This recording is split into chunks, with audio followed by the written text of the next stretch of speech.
Hello दोस्तों, स्वागत है आपका हमारे यूट्यूब चैनल ज्ञान एंड जीके पर। दोस्तों आज हम बात करेंगे रीट एसएसटी टेस्ट सीरीज के बारे में। दोस्तों ये वीडियो रीट एसएसटी के लिए बहुत ही ज़्यादा हेल्पफुल साबित होगा, तो इस वीडियो को आप शुरू से लेकर एंड तक जरूर देखिए। आज की हम जो टेस्ट सीरीज में देखने वाले हैं भारतीय संविधान के क्वेश्चन, भारतीय इतिहास के क्वेश्चन, भारत का भूगोल के क्वेश्चन, राजस्थान कला संस्कृति, राजस्थान का इतिहास और राजस्थान का भूगोल, इन सभी टॉपिकों से मिक्स क्वेश्चन लेके आ रहे हैं। टोटल क्वेश्चन 40 से ज़्यादा क्वेश्चन होने वाले हैं दोस्तों, तो आप इस वीडियो को शुरू से लेकर एंड तक जरूर देखिएगा। ये वीडियो रीट एसएसटी के लिए बहुत ही ज़्यादा हेल्पफुल साबित होगा। देखिए पहला सवाल है, लोकसभा की बैठकों का संचालन किसके द्वारा किया जाता है? यानी लोकसभा की बैठकों का संचालन या फिर कह सकते हैं अध्यक्षता। लोकसभा की बैठकों की अध्यक्षता या इसका जो संचालन किया जाता है ये लोकसभा अध्यक्ष के द्वारा ही किया जाता है। लोकसभा बैठकों का संचालन या इसकी अध्यक्षता लोकसभा अध्यक्ष के द्वारा ही की जाती है। नेक्स्ट क्वेश्चन देखिए, संविधान के किस अनुच्छेद के तहत, यानी संविधान के कौन से अनुच्छेद के तहत राज्यसभा राज्य सूची के किसी विषय को राष्ट्रीय महत्व का घोषित कर उस पर कानून बनाने का अधिकार संसद को देती है? यानी ऐसा कौन से अनुच्छेद में लिखा गया है कि राज्यसभा राज्य सूची के विषय पर राष्ट्रीय महत्व को घोषित कर उस पर कानून बनाने का जो अधिकार है वो संसद को दे सकती है? तो ये जो लिखा गया है ये लिखा गया अनुच्छेद 239 के तहत 49 के तहत, अनुच्छेद 249 के तहत, यानी ऑप्शन नंबर 4 इसका सही आंसर होगा। संविधान के अनुच्छेद 312 के अनुसार दोस्तों देखिए, संविधान के अनुच्छेद 312 के अनुसार किसके द्वारा अपने 2/3 बहुमत से प्रस्ताव पास कर नए अखिल भारतीय सेवाएं स्थापित करने का अधिकार केंद्र सरकार को दिया जा सकता है? यानी नए अखिल भारतीय सेवाएं स्थापित करने का जो अधिकार है ये केंद्र सरकार किसको दे सकती है? तो ये अनुच्छेद 313 के तहत बात करें तो ये राज्यसभा को दे सकती है, यानी ऑप्शन नंबर 2 इसका सही आंसर होगा। अगला क्वेश्चन देखिए, 4 नंबर क्वेश्चन, भारतीय संविधान के किस अनुच्छेद के अनुसार संघ की कार्यपालिका शक्ति राष्ट्रपति में नियुक्त होगी? यानी जो कार्यपालिका शक्तियां हैं ये राष्ट्रपति में नियुक्त होगी। किस अनुच्छेद के तहत होगी? तो ये अनुच्छेद है 53। अनुच्छेद 53 के तहत है जो राष्ट्रपति की कार्यपालिका शक्तियां दी गई हैं, और वह इसका प्रयोग स्वयं अथवा अधीनस्थ पदाधिकारियों के द्वारा करेगा। यानी राष्ट्रपति जो कार्यपालिका शक्तियां हैं ये इसका प्रयोग राष्ट्रपति स्वयं कर सकता है या राष्ट्रपति का अधिकारी कर सकता है। अगला क्वेश्चन देखिए, 5 नंबर क्वेश्चन, संविधान सभा की कुल सदस्य संख्या थी? संविधान सभा के कुल सदस्य संख्या की बात करें दोस्तों तो कितने थे? तो ये तो 296 में ब्रिटिश भारत से थी और 93 देशी रियासतों से थी। तो यानी ऑप्शन नंबर ए इसका सही आंसर होगा। अगला क्वेश्चन देखिए, 6 नंबर क्वेश्चन, 97वें संविधान संशोधन द्वारा संवैधानिक बदलाव है। यानी 97वां संविधान संशोधन जो हुआ इसमें क्या बदलाव हुआ था? तो इसके तहत सहकारी समिति बनाने का अधिकार दिया गया। सहकारी समिति को बढ़ावा देने के लिए इसमें एक नए राज्य के नीति निर्देशक तत्वों सिद्धांतों को जोड़ा गया। संविधान का नया खंड या भाग 9 जोड़ा गया जिसका नाम सहकारी समितियां है। यानी जो उपरोक्त सभी जो कथन दिए गए हैं ये 97वें संविधान संशोधन के द्वारा जोड़े गए हैं।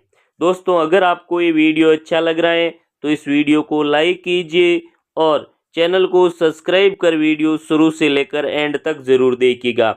देखिए क्वेश्चन नंबर 7, समवर्ती सूची में वर्तमान में कितने विषय शामिल है? समवर्ती सूची की बात करें तो इसमें वर्तमान में 47 विषय शामिल है, और संघ सूची की बात करें तो इसमें 97 विषय हैं, और राज्य सूची की बात करें तो इसमें 66 विषय हैं। अगला क्वेश्चन देखिए, 8 नंबर क्वेश्चन, भारत के संविधान में वोट देने का अधिकार कहाँ आरोपित है?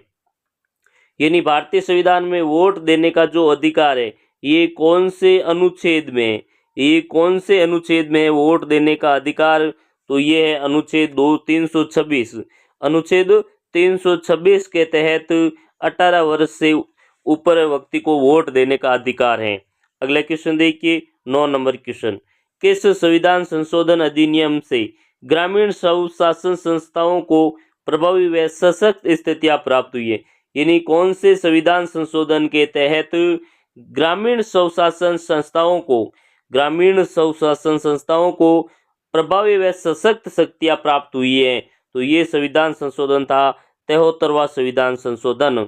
यानी 73वें संविधान संशोधन के तहत ग्रामीण स्वशासन संस्थाओं को प्रभावी व सशक्त स्थितियां प्राप्त हुई हैं। राज्य विधानमंडल की बैठकों के लिए एजेंडा या कार्यसूची किसके द्वारा तैयार की जाती है?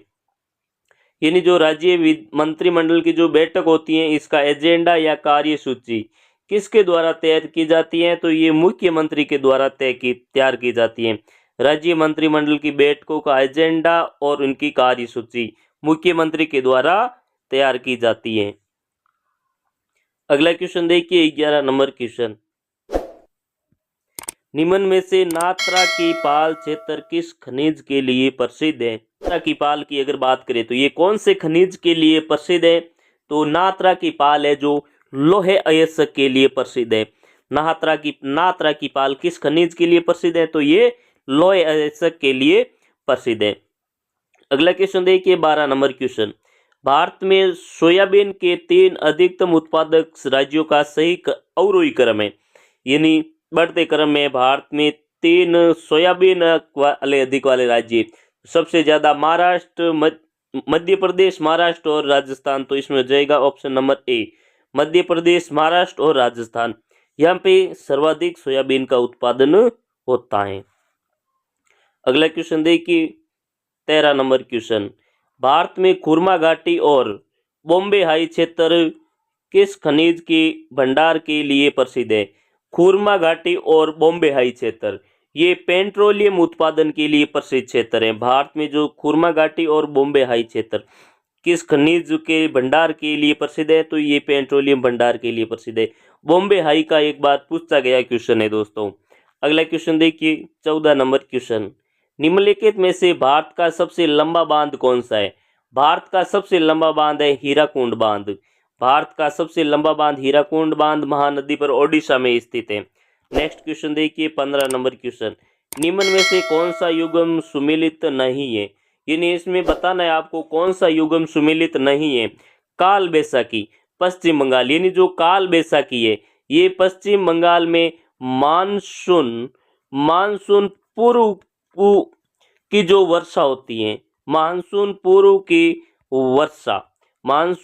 की वर्षा को पश्चिम बंगाल में काल वैसाखी कहते हैं। ये बिल्कुल सही है। और इसी वर्षा को ओडिशा में आम्र वर्षा कहते हैं। ओडिशा में आम्र वर्षा नहीं कहते हैं, आम्र वर्षा कहते हैं इसको है जो केरल और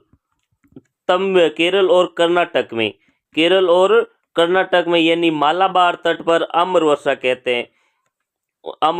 हैं। मानसून पूर्व की वर्षा। तो इसमें ओडिशा दे रखा है, तो इसमें यही सुमेलित नहीं है। लू उत्तर पश्चिमी भारत में है जो एक गर्म हवा है। अगला क्वेश्चन देखिए 16 नंबर क्वेश्चन, निम्नलिखित में से उत्कात भूमि स्थित है। निम्नलिखित में से उत्कात भूमि स्थित है तो चंबल बेसिन की जो भूमि है ये उत्कात भूमि कहलाती है। चंबल बेसिन की भूमि उत्कात भूमि कहलाती है। राजस्थान में सर्वाधिक क्षेत्रफल बोया जाने वाला खाद्यान्न कौन सा है? राजस्थान में सर्वाधिक क्षेत्रफल पर जो बोया जाने वाला खाद्यान्न है वो है बाजरा, यानी ऑप्शन नंबर 2 इसका सही आंसर होगा। दोस्तों अगर आपको ये वीडियो अच्छा लग रहा है तो इस वीडियो को लाइक कीजिए और चैनल को सब्सक्राइब कर कमेंट में जय हिंद जरूर लिखिए। देखिए क्वेश्चन नंबर 18, सौर ऊर्जा के विकास की सबसे अच्छी संभावना कौन से राज्य समूह में है? सौर ऊर्जा के विकास की जो संभावना ये राजस्थान और गुजरात में सर्वाधिक है। राजस्थान और गुजरात में सौर ऊर्जा के विकास की सबसे अच्छी संभावना है। तो इसमें ऑप्शन नंबर 4 इसका सही आंसर होगा। मोहम्मद यूनुस समिति की सिफारिश पर राजस्थान में पर्यटन को उद्योग का दर्जा कब दिया गया? दोस्तों ये कई बार एग्जामों में पूछा गया क्वेश्चन है। राजस्थान में पर्यटन का उद्योग का दर्जा कब दिया गया?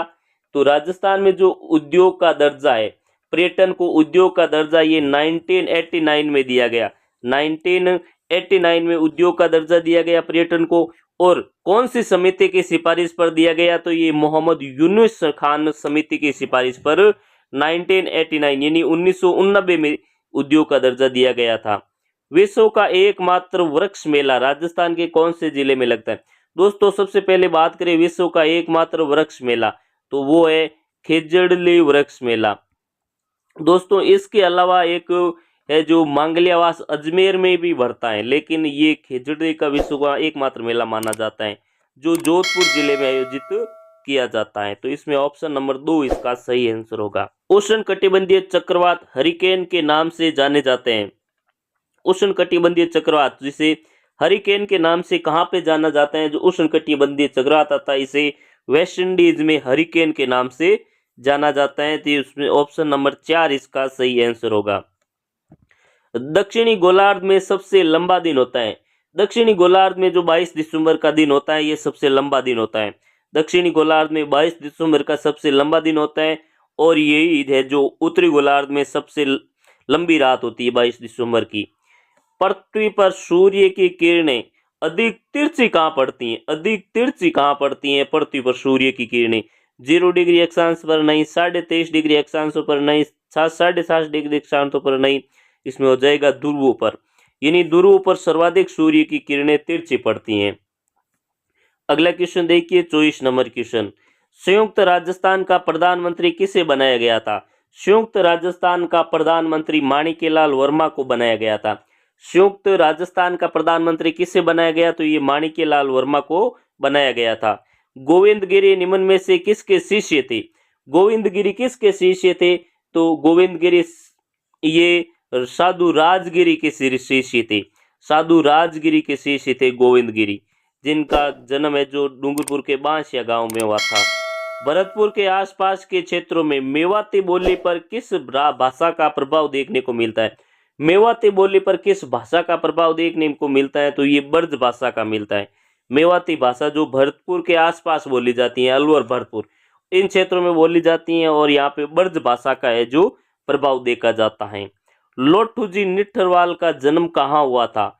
लोठूजी निठरवाल का जन्म ये हुआ था रिंगस जो सीकर में स्थित है। ये सीकर में स्थित है रिंगस। यहाँ पे लोठूजी निठरवाल का जन्म हुआ था 1804 में। 1804 में हुआ था। दोस्तों ये एक बार पटवारी में पूछा गया क्वेश्चन है। अगला क्वेश्चन देखिए 28 नंबर क्वेश्चन। किस संत ने अपने अनुयायियों को 29 सिद्धांतों का पालन करने का आदेश दिया था? 29 यानी 20+9।